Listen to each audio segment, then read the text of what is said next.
Hey guys, it's Mike with RetroGameBoyz. In this update, I wanted to show you some of the improvements I've made on my Vectrex control pad. So the first update is I'm using a gloss black case. I'm using black buttons. I've updated the logo to a US style logo, and I've also added a thumbstick. So these are external cosmetic type changes and some functional changes, if you will. And internally, I have now designed a specific circuit board for Vectrex. In the past, I modified my new circuit boards that I use for other systems to also work on Vectrex by wiring some components and traces and jumpers, and that was time consuming. So I invested a little money to now have specific circuit boards made directly for Vectrex.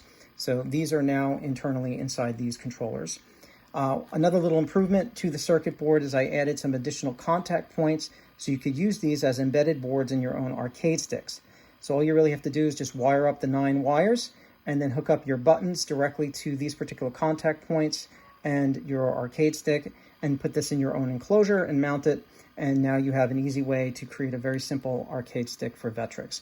I might eventually get to that and add that to my product lineup, but these I probably will be selling individually so those can make their own. I do not believe these will fit in a Nintendo controller. I think the drill holes are a little bit different.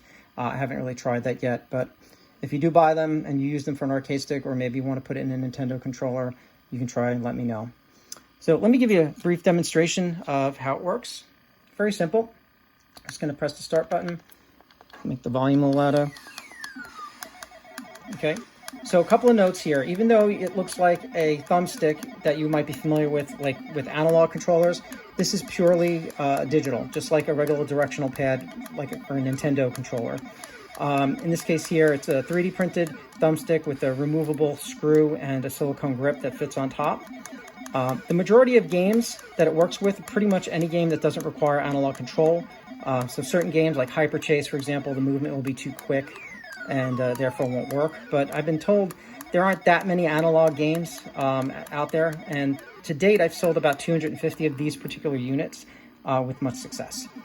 So just to show you the responsiveness of the fire, you can only do 2 bombs per.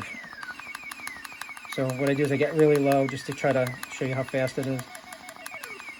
Okay, same thing with these buttons here. If anybody also has any question about these start and select buttons here that I'm using as 1 and 2, it is quite comfortable and works very well. Also for a pretty cost-effective Vectrex controller. At the same time, a lot of games are redundant where most of them already use 3 and 4, like Scramble, for example. 3 and 4 are also 1 and 2, so there are games here where you might not need to use them, but that varies. Okay, and then you got your up and your down, your left and your right, and your diagonals, and everything moves fairly smoothly. And it makes these games a lot more fun to play. And you could read my feedback on eBay or at my site and look at the custom reviews as well and see what other people are saying. Okay, so these are only going to be sold at RetroGameBoyz.com. I might list 1 or 2 on eBay or Etsy every now and then. As you guys know, I'm slightly moving away from some of those by not adding all of my products up there. But, you know, we'll see how that goes. But right now, everything has been added to RetroGameBoyz.com. All right, it's going to take a few more days or so to get more boards in, so I'm probably not going to have any of these available just yet. But I did want to give you a brief demonstration of what I've been working on.